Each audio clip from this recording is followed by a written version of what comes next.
и всички онези наши сънародници, които са причастни към тези инциденти, които се случват ежеседмично.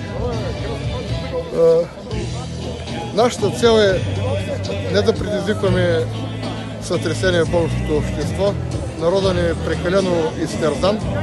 Нашата цел е да покажем, че българският народ желае да живее в мир и разбирателство с всички етнически групи. Ние нямаме намерение да ходим в циганското гето, поради факта, че започна вече доста от къщи незаконни са съборени, а да вдъхнем кураж на местните жители от Воеводиново и на близките на пострадалия колега, че те не са сами в този труден момент на силно безпокойство, да не кажа страх,